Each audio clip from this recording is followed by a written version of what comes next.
저항 추진, 그 다음에 엔진 두 번째 내용입니다. 우리가 앞에서 SMCR 얘기를 했었어요.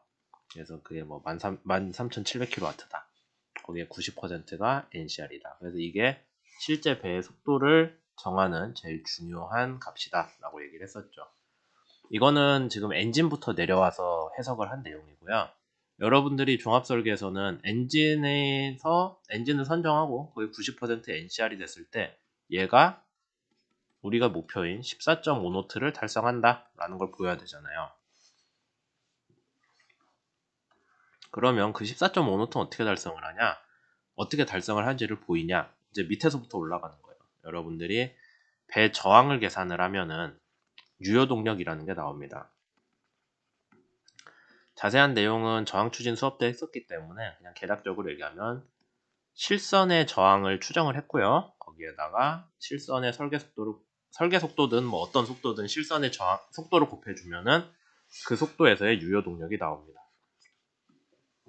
유효 동력을 내기 위해서는 유효 동력은 그래서 배가 그냥 유효 동력만큼만 주면은 일정한 속도로 파도를 헤치고 아니면 그냥 바다에서 잔잔한 바다라고 칩시다. 아직 파도는 아니니까. 잔잔한 바다에서 유효 동력만큼만 주면은 배가 어쨌든 앞으로 간다는 뜻이에요. 속도 V 유지하면서. 그러니까 우리가 원칙적으로는 선체 유효 동력만 주면은 설계 속도를 달성할 수 있어요. 근데 그 배가 추진하는 방식이 프로펠러잖아요. 프로펠러가 배 뒤에서 돌죠.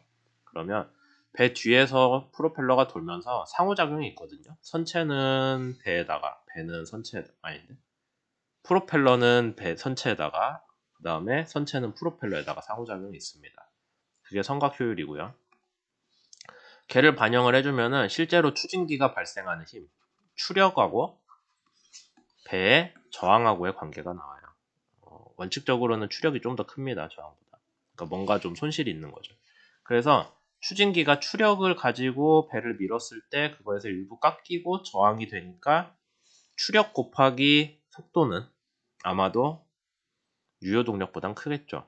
그 다음에 추진기 자체도 회전하는 토크를 받아서 그걸로 추력을 만드는 기계거든요. 그러니까 에너지를 변환을 하는 건데 그 과정에서 효율도 있습니다. 뭐 좋은 프로펠러는 한 70% 가고요. 여러분들이 설계하는 건 아마 한 50%나 될 거예요. 여러분들이 설계를 못한다는 얘기가 아니라 저속으로 가는 배들은 원래 프로펠러 효율이 좀 안 좋습니다. 그래서 추진기의 단독 효율도 있고 추진기 자체의 효율도 있고 그 다음에 프로펠러 추진기를 달름으로 인해서 추력이 저기 배의 저항으로 그대로 1대1 매칭이 아니라 뭔가 좀 깎이는 그런 효율도 고려를 해줘요. 그렇게 했을 때 프로펠러에 실제로 들어가야 되는 동력은 전달 동력이다 라고 따로 계산을 하죠. 여기 구하는 게 원래 저항 추진 수업에서 했던 거예요. 그 다음에 축 전달률 99% 역으로 생각을 해주시면 브레이크 파워 나오죠. 제동 동력. 엔진이 얼마나 동력을 뽑아내야 되는지. 그 다음에 거기에다가 15%를 더해주면은 해상 여유. 아까까지는 잔잔한 바다였고, 파도가 있는 바다에서 속도를 달성하기 위해서는 15%의 동력이 더 필요하다라고 가정을 해요.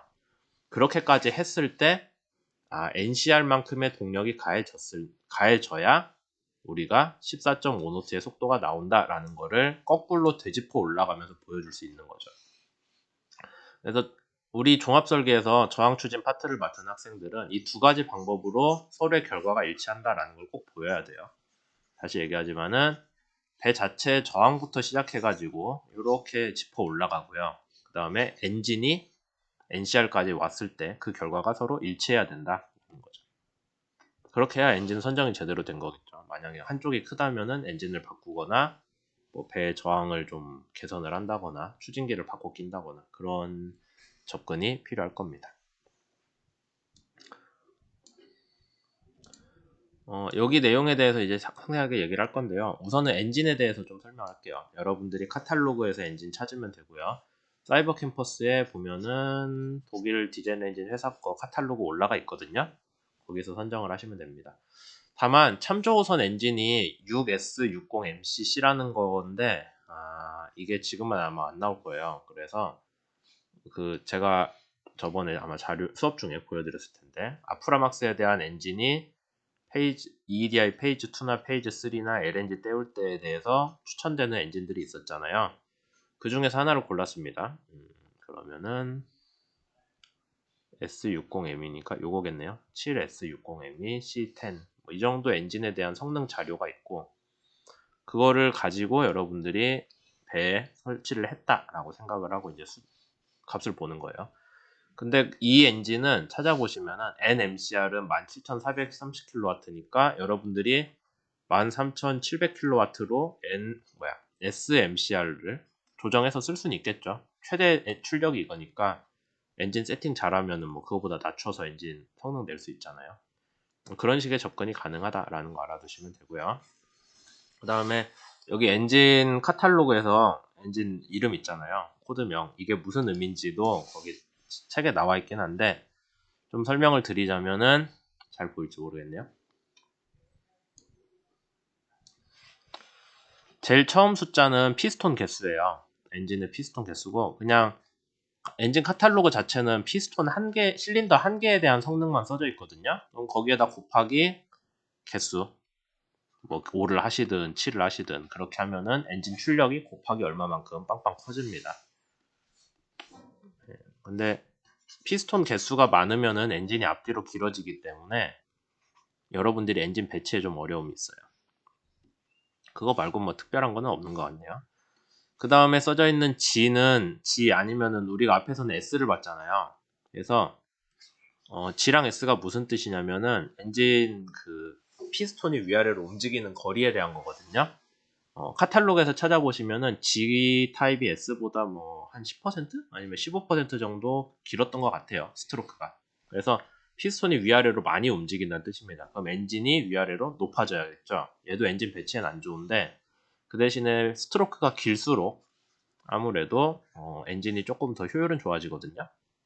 그래서 카탈로그에서 같은 값인데 G랑 S만 있는 거 한번 찾아보세요.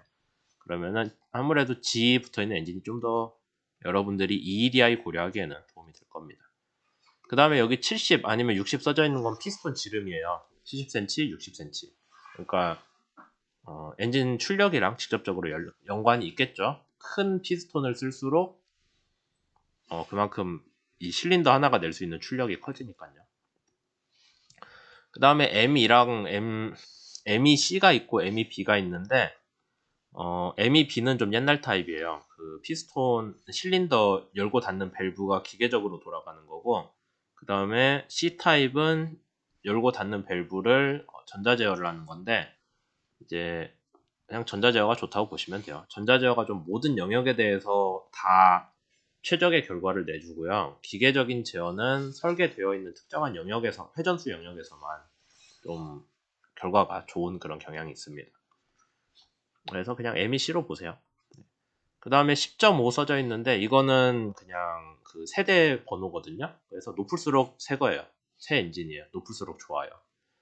그게 있고 그 다음에 여기 GI 써져 있는데 얘는 어떤 연료를 추가로 쓸 수 있냐예요. 기본적으로 아무것도 안 써져 있으면은 일반적인 그 HFO 중유를 연료로 쓰는 배고요. 그 다음에 뭐 GI, 뭐 어쩌고저쩌고 써져 있는 거 보면은 메탄 아니면 에탄 둘 다 탄화수소인데 수소 비율이 좀 높은 그런 가스 타입의 연료들이고요. 그 다음에 메탄올은 알코올인데 탄소가 하나 있는 알코올이죠. 몸에는 되게 안 좋습니다. 위험한 거고. 그 대신에 이제 요새 연료로 좀 쓰려고 해요. 아니면은 LPG는 뭐 탄소가 3개에서 4개 달려있는 탄화수소죠. 그런 애들을 추가로 써가지고 연료를 바꿔 쓰므로써 탄소 배출량을 줄여서 EEDI를 맞출 수 있는 엔진들이라는 뜻이에요. 아무것도 안 써져 있으면은 그냥 전통적인 중유만 연료로 쓰는 거고. 그렇게 이해하시면 되고요. 그 다음에 뒤에 붙는 코드는 EEDI에 맞추기 위해서 아니면 환경 주제를 개선하기 위해서 뭐 몇 가지 이제 조건이 더 들어가는 것들인데 뭐 우리가 이걸 구체적으로 선택할 필요는 없습니다. 그냥 여러분들이 봤을 때 SFOC, 그러니까 연료 소비량, 엔진 출력을 얼마를 낼 때 필요한 연료 소비량, 이게 낮으면은 여러분 선택이 좋은 거거든요. 비용 생각하지 마시고 그냥 그렇게 하시면 돼요. 실제로는 뭐 이런 거 선택하는데 비용이 좀 달라지겠지만은 엔진 배치나 여러분들이 거기까지 지금 신경 쓸 상황은 아니겠죠.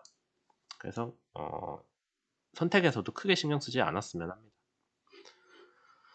그렇게 했을 때 이제 LNG를 안 쓴 연료 타입 두 개는 원래는 그냥 별 생각 없이 설계를 했으면, 업계 표준으로 설계를 했으면은 배가 낼 수 있는 속도는 한 13노트 정도밖에 안 나와요. 근데 우리가 원하는 건 14.5노트잖아요. EEDI 페이즈 2에서 2 간신히 맞추려면 13.8노트까지 속도를 낮춰야 되고요. 페이즈 3는 더 늦어져요. 13.1노트까지 속도를 낮춰야 되는데 14.5노트를 맞추고 싶으면 어떻게 해야 되냐? 연료에 LNG를 태워야 된다라는 게 이제 그 제한 사항이죠. 어쨌든 간에 뭐 13.8노트 내려면은 엔진 출력은 12,000kW 아니면 페이지 3 맞추려면 10,000kW까지 엔진 출력이 떨어져야 돼요. 근데 이 IMO의 최소 추진 동력보다 작잖아요. 13,700보다. 그래도 되는 이유가 뭐예요? 배 설계 잘해서 이 출력에서도 배가 직진만 할 수 있다라는 것만 보여주면은 얘를 엔진으로 써도 돼요. IMO 최소 엔진 동력보다 작아도 상관없다라고 계속 얘기하죠. 그 다음에 이런 엔진을 택했을 경우에 일반적으로 프로펠러 회전수는 77 아니면 78 rpm이다. 그런 얘기들 있고요. 그 다음에 좀 특이하게 프로펠러 날개 개수가 EEDI 페이지 3를 맞추려면 3개로 하는 경우도 있다라고 제한이 돼 있거든요. 일반적으로 저속 비대선 프로펠러는 날개가 4개인데 근데 프로펠러 날개가 숫자가 적을수록 효율이 올라가요. 일반적으로 Z라고 표현합니다. 얘가 낮을수록 효율이 올라가는 경향은 있거든요. 그러니까 정 안 되면 프로펠러 날개 3개도 도전해 볼 만은 하죠. 근데 실제로 그런 배는 저는 본 적이 없는데 날개 3개인 프로펠러는 큰 배에서 날개 3개인 프로펠러 본 적은 없긴 한데 뭐 여기서 얘기하는 거 보면 있을 수도 있겠죠. 제가 견문이 짧은 탓일 수도 있습니다. 거기까지 얘기를 했고요.